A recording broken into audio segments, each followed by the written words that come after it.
Azam and you all are welcome to HR Physics Academy। इस academy में आपको पढ़ाया जाएगा क्लास 11th और क्लास 12th का पूरा सिलेबस। उसके अलावा हम आपको प्रोवाइड कर देंगे notes.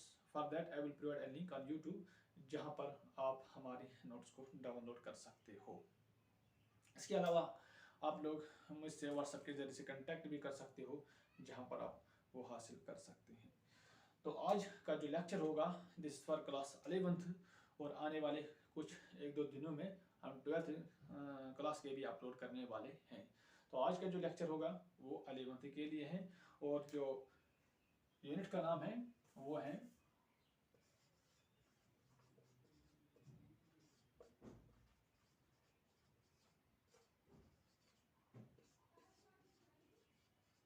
Work energy and power.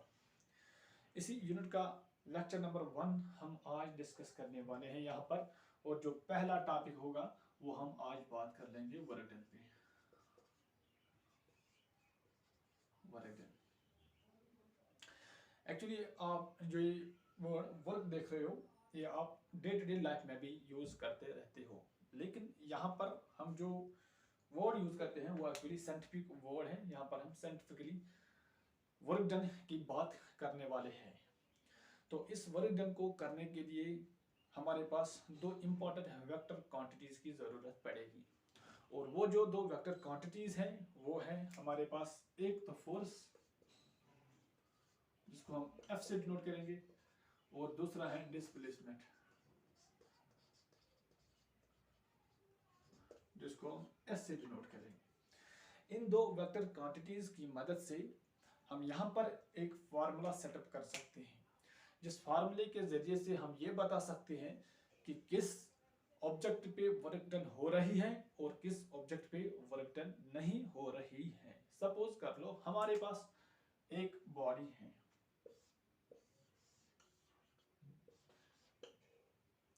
हमारे पास एक बॉडी है और ये जो बॉडी है ये पोजीशन ए पे ठहरी हुई है। मैं इस बॉडी पे फोर्स अप्लाई कर लूंगा तो मेरे फोर्स के अप्लाई करने से इस बॉडी में डिस्प्लेसमेंट आएगी। लेट मैं मान लेता हूं मैंने F फोर्स इस बॉडी पे अप्लाई किया है टुवर्ड द राइट और इस बॉडी में जो डिस्प्लेसमेंट आई है वो यहाँ से लेकर यहाँ तक चली आई है, यानी पोजीशन ए से लेकर ये बॉडी पोजीशन बी तक चली गई है मेरे फोर्स के अप्लाई करने से। अब जो इस बॉडी ने यहाँ से लेकर यहाँ तक फैसला जो तय किया, जो डिस्टेंस वो हम S से डिनोट करेंगे। हम मान लेंगे S डिस्टेंस है वो जो इनिशियल पोजीशन से लेकर फाइनल पोजीशन तक है। अब मैं चाहता हूं कि इस बॉडी में जिस बॉडी पे मैंने फोर्स अप्लाई किया है मैं चाहता हूं कि इस मेरे फोर्स के अप्लाई करने से इस बॉडी में कितनी वर्क डन हुई है। तो इसके लिए मेरे पास एक फार्मूला बनेगा इस वक्त, वो होगा W = Fs। ये वो फार्मूला है जिस फार्मूले के जरिए से हम बता सकते हैं कि इस बॉडी पे कितनी वर्क डन हुई है। अगर हमें मालूम होगा कि मैंने कितना फोर्स अप्लाई किया है और मेरे फोर्स के अप्लाई करने से कितनी डिस्प्लेसमेंट इस बॉडी में आई है तो आप एग्जैक्ट वैल्यू सब्स्टिट्यूट करके यहाँ पर वर्क डन का वैल्यू निकाल सकते हो। लेकिन मैंने जो यहाँ पर बात की, अगर आप गौर से देखोगे तो मैंने कहा मैं इस बॉडी पे अप्लाई जो फोर्स मैंने इस बॉडी पे जो फोर्स अप्लाई किया है वो मैंने टुवर्ड्स राइट किया था और उस वक्त जो बॉडी की डिस्प्लेसमेंट हुई वो भी toward the right. But it is not always possible कि मेरा जो फोर्स होगा वो हमेशा डिस्प्लेसमेंट की डायरेक्शन में होगा। ये हमेशा पॉसिबल नहीं है। ये भी हो सकता है कि मैं अगर किसी बॉडी पे फोर्स अप्लाई कर रहा हूँ एक डायरेक्शन में, लेकिन मेरी बॉडी की जो डिस्प्लेसमेंट होगी वो किसी और डायरेक्शन में भी हो सकती है। तो उस टाइम क्या हमारे पास यही फार्मूला होगी? उस टाइम हमारे पास क्या यही फार्मूला होगी वर्क डन निकालने के लिए? बिल्कुल नहीं। उसके लिए हम और एक फार्मूला आपके सामने रखते हैं। तो मैं आपको दिखा दूंगा कि किस तरह से वो फार्मूला हम यहाँ पर डेवलप कर सकते हैं।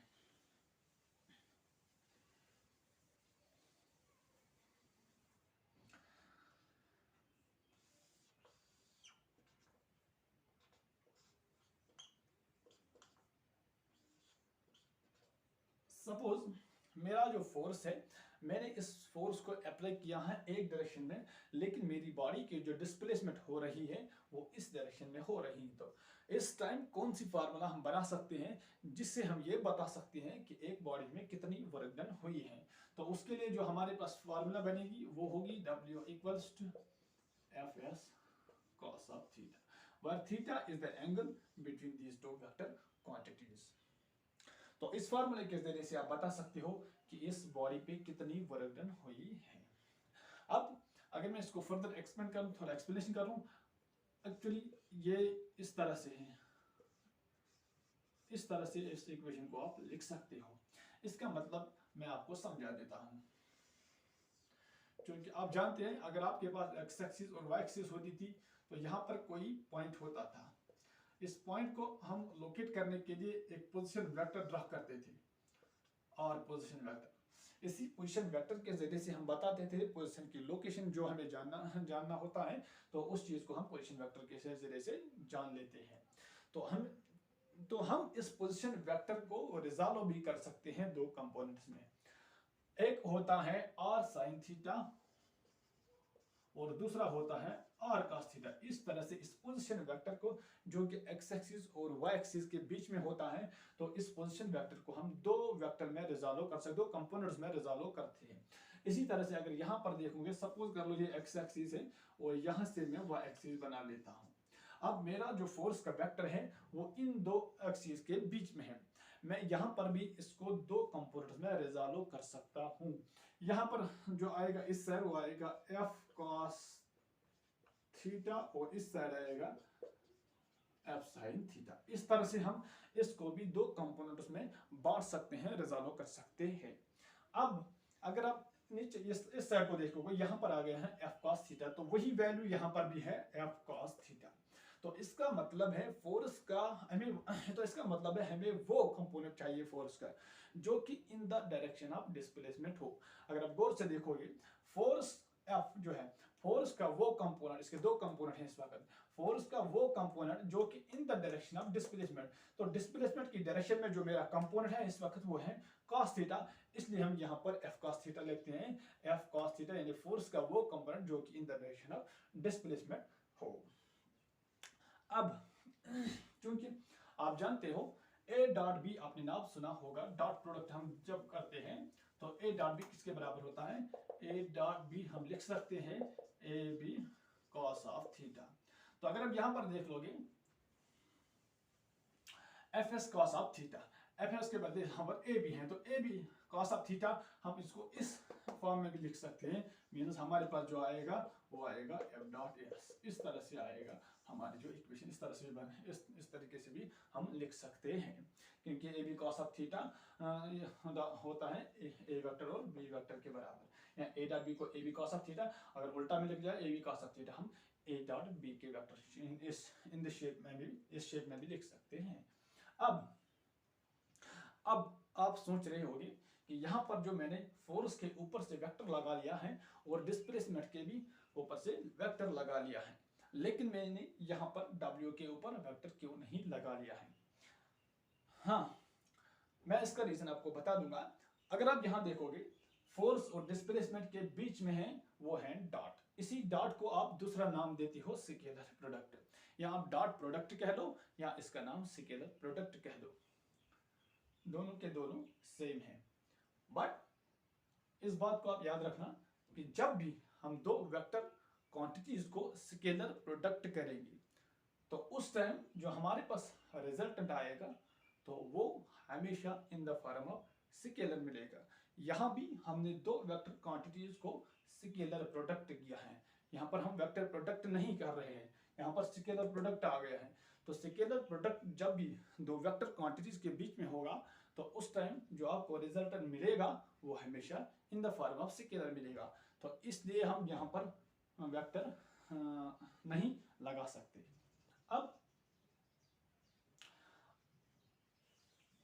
अब ये डिपेंड करेगा थीटा पे भी। जो हमारे पास अब फार्मूला आई है F S cos of theta, तो ये F S cos of theta अब डिपेंड करेगी थीटा पे। थीटा चेंज होगा तो W का वैल्यू अलग अलग मिलने वाला है। अब थीटा को सब्स्टिट्यूट करो डिफरेंट एंगल पे तो आपको डिफरेंट वैल्यूज W के मिलने वाले हैं। सपोज कर लो हम केस फर्स्ट में लिख लेंगे। केस फर्स्ट, अगर मैं लेता हूं थीटा इक्वल्स टू 0, मैंने सपोज किया कि मेरे पास अगर थीटा का वैल्यू 0 हो तो उस टाइम मेरे पास जो वर्क डन मिलेगी वो कितनी होगी। थीटा 0 होने का मतलब ये है कि मैं जिस बॉडी पे फोर्स अप्लाई कर रहा हूं और वो बॉडी और उस बॉडी की जो डिस्प्लेसमेंट होगी वो सेम डायरेक्शन में होगी, यानी जिस डायरेक्शन में फोर्स अप्लाई कर रहा हूं उसी डायरेक्शन में बॉडी की डिस्प्लेसमेंट भी होगी। तो इसीलिए हम थीटा का वैल्यू 0 लेते हैं। तो इसको सब्स्टिट्यूट करके देख लेते हैं। एफ एस कॉस 0, आपको पता है क्योंकि आप जानते हो cos 0 कितना होता है, 1 के बराबर होता है। तो हमारे पास जो फार्मूला है वो W equals to F S, यही फार्मूला इससे पहले भी मैंने बनाई थी जब मैंने कहा था मैं एक बॉडी पे फोर्स अप्लाई कर रहा हूं और उस बॉडी की जो डिस्प्लेसमेंट वो उसी डायरेक्शन में हो रही है जिस डायरेक्शन में फोर्स अप्लाई कर रहा हूं। तो वही फार्मूला यहाँ पर हमें मिल गई है। अब case second, if theta equals to 90, यहाँ पर मैं बना लेता हूँ ये first quadrant, second quadrant, third quadrant and fourth quadrant. पहले मैंने 0 पे लिया था, अब 0 से लेकर 90 तक, यानी यहाँ थीटा को जो लिमिट होगा वो होगा ग्रेटर और इक्वल टू 0 लेस देन 90। इन दो लिमिट्स के बीच में 0 से लेकर 90 लेस देन 90, एग्जैक्ट 90 नहीं बता रहा हूँ, पहला वाला थीटा का वैल्यू 0 से लेकर आप 90 यानी फर्स्ट क्वाड्रेंट जो है 0 से लेकर 90 तक, इसका कोई भी आप वैल्यू सब्स्टिट्यूट कर लो थीटा का, आपको हमेशा जो वर्क डन मिलेगी वो in the form of positive work done मिलेगी। इसका नाम दूसरे हम देते हैं, एक्चुअली पॉजिटिव वर्क डन कहते हैं इसको, पॉजिटिव वर्क डन कहते हैं इसको। अब आप कोई भी वैल्यू लगा लो थीटा का फर्स्ट क्वाड्रेंट में, यानी 0 से लेकर 90 तक आप कोई भी वैल्यू थीटा का सब्स्टिट्यूट कर लो, आपको हमेशा जो वर्क डन मिलेगी वो हमेशा पॉजिटिव वर्क डन मिलने वाली है आपको। अब केस नंबर सेकंड, अगर हमारा जो थीटा है उस थीटा का वैल्यू अगर हम 90 ले ले तो उस टाइम क्या होगा। इफ थीटा इक्वल्स टू 90 तो हमारे पास क्या बनेगा 90 पे। थीटा 90 का मतलब क्या होता है, जब मेरा फोर्स और बॉडी की जो डिस्प्लेसमेंट वो परपेंडिकुलर हो, मेरा फोर्स और बॉडी की डिस्प्लेसमेंट जो हो वो परपेंडिकुलर हो। अगर इस तरह से हो गया तो उस टाइम जो थीटा का वैल्यू वो 90 आएगा, उसको सब्स्टिट्यूट करके हम देख लेते हैं वैल्यू क्या मिलेगा।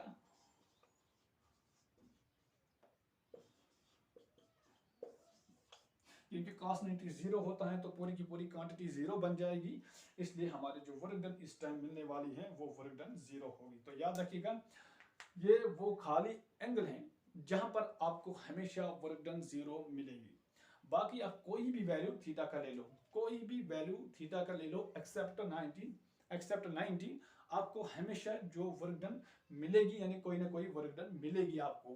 बट खाली 90 डिग्री एंगल वो है जहां पर आपको हमेशा जो वर्क डन मिलेगी वो आपको मिलेगी 0 वर्क डन।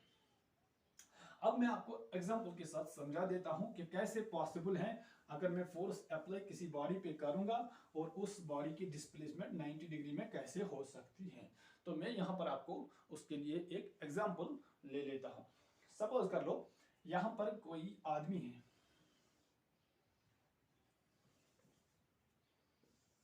ये रहा कोई आदमी,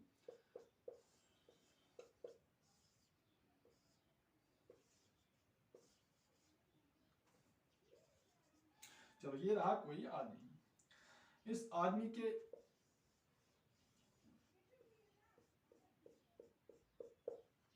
मैंने यहां पर एक आदमी ले लिया है, तो मैं कह रहा हूं कि अगर इस आदमी के सर पर मैंने एक डब्बा रखा है, कोई लोड रखा है, तो दूसरी बात ये जो आदमी है ये वेस्ट से लेकर ईस्ट की तरफ जा रहा है, वेस्ट से लेकर ईस्ट की तरफ जा रहा है और उसके सर पर एक डब्बा मैंने रख दिया है, यानी कुछ लोड रख दिया है।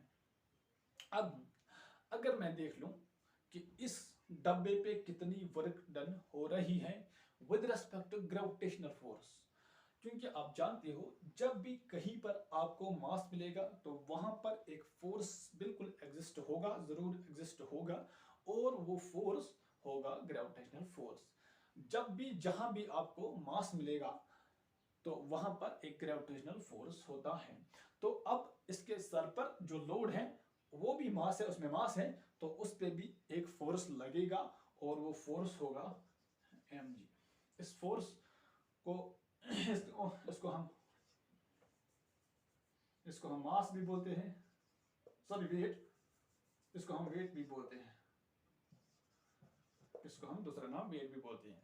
तो इसके सर पर जो डब्बा है इसको फोर्स लगेगा और वो फोर्स मिले आपको लगेगा mg, और mg का डाउनवर्ड्स डायरेक्शन होगी, यानी इसको ग्रेविटी अपनी तरफ खींच लेगा, पर्सन जो है वो इसको अपनी तरफ खींच लेगा।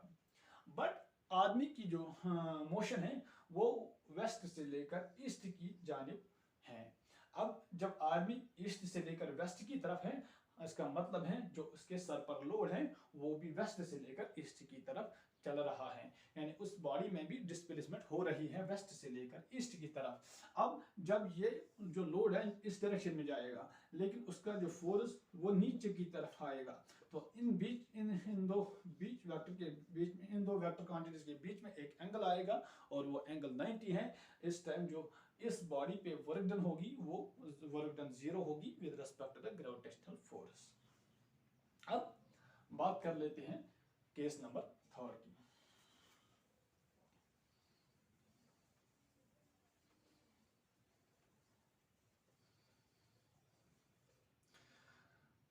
आ गए हैं 90 डिग्री पे।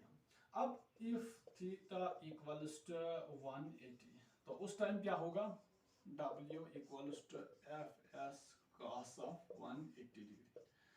क्योंकि आप जानते हो cos ऑफ 180 कितना होता है, -1, मीनस हमारे पास जो वर्क डन आएगी वो आएगी माइनस टाइम्स FS। तो इसका मतलब है जो इस टाइम हमारे पास वर्क डन है वो है नेगेटिव।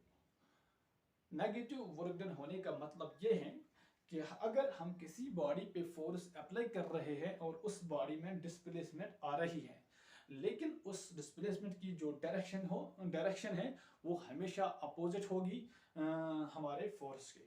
यानी अगर हम कोई किसी बॉडी पे फोर्स अप्लाई कर रहे हैं टुवर्ड द राइट, लेकिन उस बॉडी की जो डिस्प्लेसमेंट होगी वो हमेशा लेफ्ट साइड की होगी, टुवर्ड द लेफ्ट होगी। तो उस टाइम हमारे पास जो वर्क डन होगी वो हमेशा नेगेटिव वर्क डन होगी। तो इट मीन्स हमारे पास तीनों किस्म के वर्क डन हो सकते हैं। वर्क डन पॉजिटिव भी होगा, वर्क डन 0 भी हो सकता है, और वर्क डन नेगेटिव भी हो सकता है। अब मैं एग्जांपल फिर से दूंगा आपको कि कैसे पॉसिबल है कि एक वर्क डन नेगेटिव हो सकती है, यानी अगर मैं फोर्स अप्लाई कर रहा हूं तो उसकी उल्टी डायरेक्शन में कैसे एक बॉडी चल सकती है, तो ये कैसा मुमकिन है। इसके लिए भी मैं आपको एक एग्जांपल से समझा देता हूं। सपोज कर लो आप एक लिफ्ट में बैठे हो, दिस इज लिफ्ट, सपोज कर लो इस लिफ्ट में बैठे हो, यहाँ पर लिफ्ट का दरवाजा यहाँ से एंटर होगा, यहाँ पर इस तरह आपको ग्राउंड फ्लोर से लेकर 5th फ्लोर तक जाना है, 5th फ्लोर तक जाना है, आपको ग्राउंड फ्लोर से लेकर 5th फ्लोर तक जाना है। अब आप जब लिफ्ट में चढ़ जाओगे, यानी एक तो आपके पास, आप जब लिफ्ट में चढ़ जाओगे तो ये लिफ्ट आपको ऊपर की तरफ ले जाएगा, लेकिन आप में भी मास है, चाहे आप अपने आप को कंसिडर करो वहां पर या लिफ्ट को कंसिडर करो, इस लिफ्ट में भी मास है। अब जब इस लिफ्ट में मास है तो इसमें भी एक फोर्स पाया जाएगा, और वो जो फोर्स होगा वो होगा mg, फिर से mg ग्रेविटेशनल फोर्स, जिसको आप वेट कहते हो, जो भी मैंने कहा, लेकिन इस टाइम भी जो उसकी डायरेक्शन होगी वो टुवर्ड द अर्थ होगी, यानी नीचे की तरफ, डाउनवर्ड की तरफ होगी। लेकिन हमारा जो लिफ्ट है वो ऊपर की तरफ जा रहा है, मीन्स हमारा लिफ्ट ऊपर जा रहा है, लेकिन फोर्स की जो डायरेक्शन वो नीचे की तरफ है, डिस्प्लेसमेंट ऊपर की तरफ हो रही है। बट अब आप एंगल देख लो इसमें, तो वो एंगल होगा वो 180, यानी स्ट्रेट लाइन में आएगा, तो 180 डिग्री का एंगल आएगा। अब आप जब सबस्टिट्यूट कर लो यहाँ पर तो आपको नेगेटिव वर्क डन मिलेगी। तो मीन्स जब भी आप लिफ्ट में किसी फ्लोर, दूसरे फ्लोर, तीसरे फ्लोर में जाओगे तो उस टाइम जो आप पे या आपके लिफ्ट पे वर्क डन होगी with respect the gravitational force की बात कर रहा हूँ, with respect the gravitational force, तो वर्क डन हमेशा नेगेटिव होगी उस टाइम। तो मीन्स तीनों टाइप के वर्क डन हो सकते हैं, positive work done, negative work done या वर्क डन जीरो भी हो सकती है। अब ये था पूरा डिटेल वर्क डन की। अब हम बात कर लेते हैं यूनिट्स की। Units of work done, unit of work done. Unit क्या होता है? सब अगर आपको कोई कह रहा है, अगर आपको कहा जाएगा कि टाइम को मेजर करो, तो आप इस टाइम को कैसे मेजर करते हो? हाँ, आप इस टाइम को मेजर करते हो सेकंड्स में। इसी तरह से अगर आपको कोई कहेगा कि हमें डिस्प्लेसमेंट या डिस्टेंस मेजर करनी है, तो डिस्टेंस कैसे मेजर करते हो? मीटर में करते हो। इस तरह से आपको अगर कोई कहेगा कि हमें मास मेजर करना है, तो उस टाइम आप केजी में कर दोगे। यानी हर एक फिजिकल क्वांटिटी को अपना अपना यूनिट होता है, हर एक फिजिकल क्वांटिटी को अपना अपना यूनिट होता है मेजर करने के लिए। तो इसी तरह से यहाँ पर भी इस वर्क डन को मेजर करने के लिए अपना यूनिट होना चाहिए। अब जब भी आप उस वर्क डन को मेजर करोगे तो इन टर्म्स ऑफ यूनिट करोगे कि इसका यूनिट क्या है, तो वही हम यहाँ पर देख लेंगे इसका यूनिट क्या है। क्योंकि आप जानते हो अभी अभी मैंने लिखा है वर्क डन जो है वो किसके बराबर है? Force into displacement.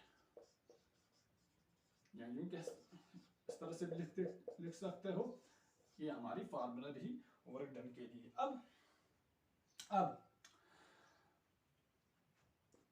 फोर्स को तो आप जानते हो, आप अगर फोर्स को मेजर करते हो तो किस तरह से करते हो? न्यूटन में करते हो। फोर्स को हमेशा हम न्यूटन में करते हो मेजर, तो न्यूटन में। और एस क्या है? S displacement. यहाँ पर डिस्प्लेसमेंट को भी हम मेजर करते हैं in terms of displacement actually length है, तो उसकी जो यूनिट है वो है मीटर। तो न्यूटन मीटर को मिला के बनता है जूल। तो फिर W का जो वर्क डन का यूनिट आ गया है वो है जूल। अब आप जब भी कहीं पर वर्क डन मेजर करोगे, किसी बॉडी पर वर्क डन मेजर करोगे, तो आप हमेशा in terms of joule measurement करोगे। तो ये था इसका यूनिट। अब हम बात करने वाले हैं डायमेंशन फार्मूला की।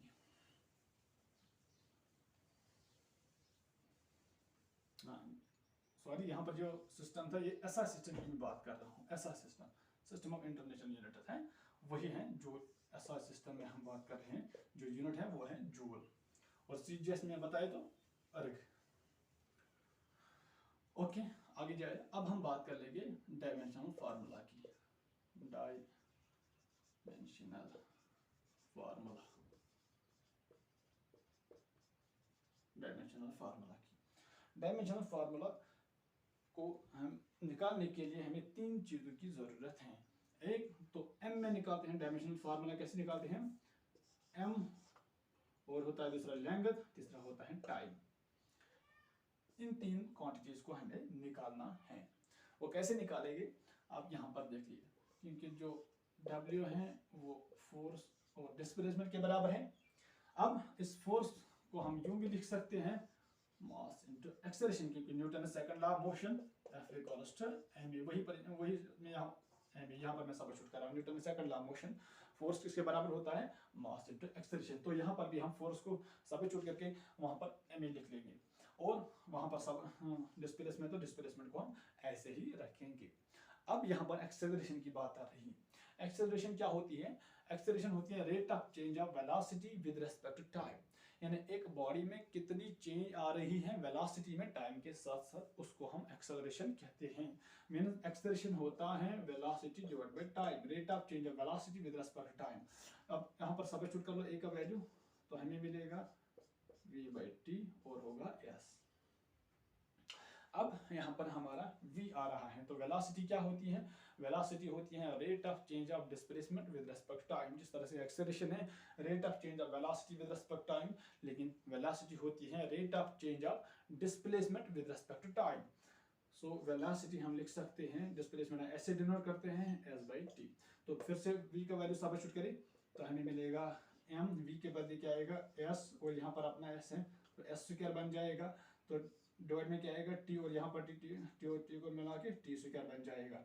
तो इस t को ऊपर भी देख सकते हो आप, तो ये बन जाएगा t⁻²। लेकिन हमें जो डायमेंशनल फार्मूला है वो या तो मास या तो लेंथ या तो टाइम है, तो m यहाँ पर मास एक ही है तो m1 लिख लेंगे। डिस्टेंस जो है वो s स्क्वायर, डिस्टेंस को l में मेजर करते हैं तो l स्क्वायर आ जाएगा, और टाइम t स्क्वायर, टाइम को t ही रहने दो लेकिन वहाँ पर t स्क्वायर है, तो m1 L2 t⁻² is the dimensional formula for the work done। तो ये था आज का लेक्चर। आज हम यहीं पर एग्जाम कर लेते हैं। तो ये पूरी डिटेल थी वर्क की, तो उसके बाद हम एनर्जी पे आएंगे। तो आज के लिए इतना ही, मिलते हैं अगले वीडियो में, तब तक के लिए अल्लाह हाफ़िज़।